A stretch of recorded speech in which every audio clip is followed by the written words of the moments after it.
com o resumo do capítulo 3.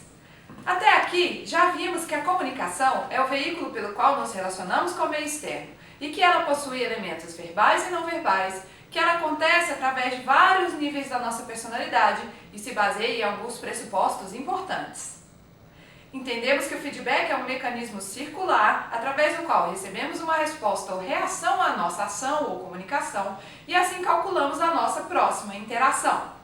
Aprendemos que para isso nossa mente desenvolveu mecanismos que a permite representar o mundo internamente, criando uma realidade subjetiva, um mapa composto de significados. Então, o feedback formal organizacional é uma oportunidade que todos têm de transmitir suas percepções a respeito uns dos outros e de alimentar as relações pessoais e profissionais para que a convivência seja mais satisfatória para todos e os resultados sejam alcançados. Ao mesmo tempo, é a oportunidade de cada um conhecer a percepção do outro a seu respeito, as expectativas em relação ao seu comportamento, compreender melhor seu mapa, seu próprio mapa e verificar o quanto tem sido efetivo em suas comunicações. Ao mesmo tempo, é a oportunidade de cada um conhecer a percepção do outro a seu respeito, as expectativas em relação ao seu comportamento, compreender melhor o seu próprio mapa e verificar o quanto tem sido efetivo em suas comunicações. Agora, vamos falar sobre o planejamento do feedback. Já sabemos o quanto é importante atentarmos para nossas palavras e reações nas interações rotineiras. No feedback formal de trabalho, o planejamento é crucial. Antes de se dirigir a uma conversa desse tipo, reflita sobre alguns itens da conversa. Vamos começar pelos objetivos. Objetivos são o resultado que você quer obter dessa comunicação. Parece óbvio, mas quantos de vocês pensam antes? O que é que eu espero dessa conversa? Eu espero sensibilizá-lo para ou levá-lo à reflexão sobre, por exemplo. Raro isso, né? Mas é importantíssimo e esse objetivo deve ser claro para você antes da conversa começar, pois ele guiará a sua interação com o outro. Os objetivos devem ser expressos em termos positivos. O que isso significa? Significa que você deve dizer o que você quer e não o que você não quer.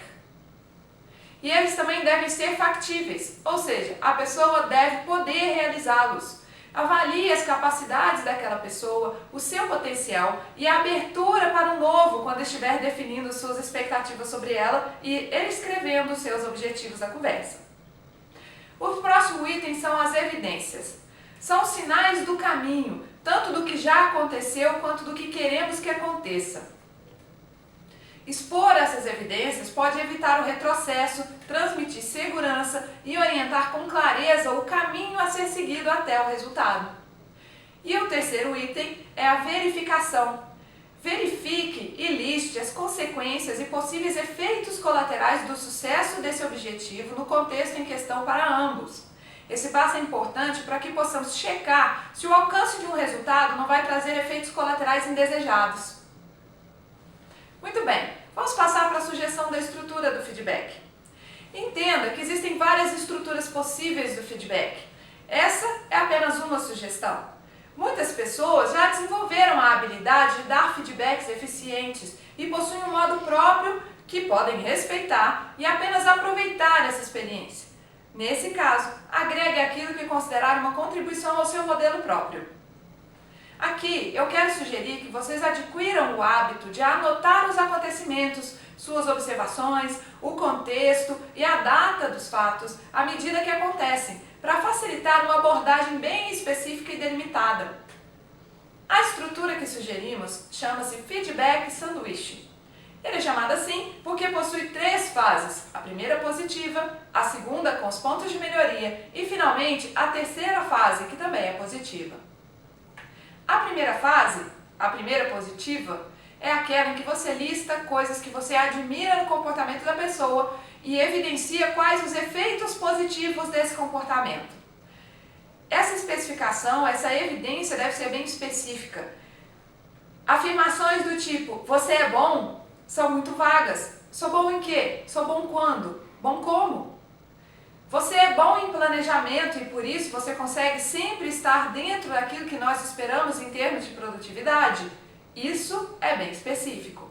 Essa especificação aumenta a probabilidade de que as ações produtivas se repitam no futuro. Esse é o momento de você expressar isso e deve ser uma observação que você realmente admira. Não invente e não seja vago. Diga somente aquilo em que você acredita. Na segunda fase é o ponto de melhoria. Nós já vimos que os comportamentos são frutos da combinação de crenças pessoais, capacidades, estado emocional e contexto. Algumas atitudes podem ser situacionais e esporádicas e não justificam uma abordagem formal.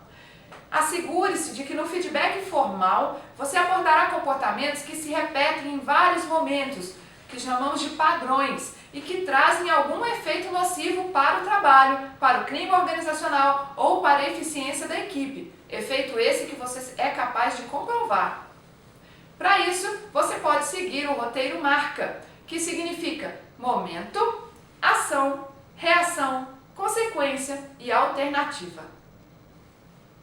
Momento é o lugar no tempo em que o padrão se repete. Literalmente é a data, o dia, o contexto, a situação ou em quais dias que aquilo aconteceu. Lembrando que se aconteceu uma vez só, é melhor você relevar. Ação, reação e consequência. É quando você descreve o padrão do comportamento específico de que você está falando, ou seja, qual foi a ação da pessoa, qual a reação das pessoas a ele, ou a reação do ambiente, do sistema ou dos processos àquela ação, e quais as consequências indesejáveis ele gerou no andamento dos processos ou resultados. Lembre-se que você pode explorar a intenção positiva da pessoa. Você pode perguntar diretamente: é essa a consequência que você procurava? Qual era a sua intenção? O que você estava tentando conseguir com esse comportamento? Em seguida, você introduz uma alternativa. Lógico que depois de deixar ele falar, ele responder. Essa é a razão do feedback, a alternativa de ação. É importante você ter em mente, inclusive, a diferença entre alternativas e escolhas. Alternativas são externas à pessoa, são as opções possíveis de ação, são aquelas que você elenca e oferece para ele. As escolhas são as alternativas que ele aceitou e que se transformaram em parte do mapa dela. Vocês poderão discutir várias alternativas até que ele faça a escolha de qual atende ao mesmo tempo às intenções positivas dele e às expectativas do trabalho. Para cada melhoria acordada, lembre-se de estabelecer os prazos para o atingimento delas e as evidências intermediárias e finais de que o objetivo foi atingido. Feche sempre o acordo de desenvolvimento e os acompanhamentos em um clima de comunhão afetivamente saudável. Caso isso não seja possível, caso a conversa tenha enredado para um clima mais aguerrido, prefira deixar para restabelecer a comunicação em outro momento, com outra estratégia, hein? Para finalizar, você vai recapitular o positivo, essa é a terceira fase. A recapitulação positiva tem o objetivo de tornar explícito o aprendizado e o aproveitamento subjetivo dessa conversa de feedback específica. Essa estratégia aumenta as chances de concretização dos ganhos parciais de cada conversa. Esse não é mais o momento de fazer críticas. No máximo, recapitule o acordo de melhoria feito por vocês, registre e solicite a concordância dele. Os momentos de feedback formal são apenas como ajuste de direção que fazemos no volante do carro durante uma viagem.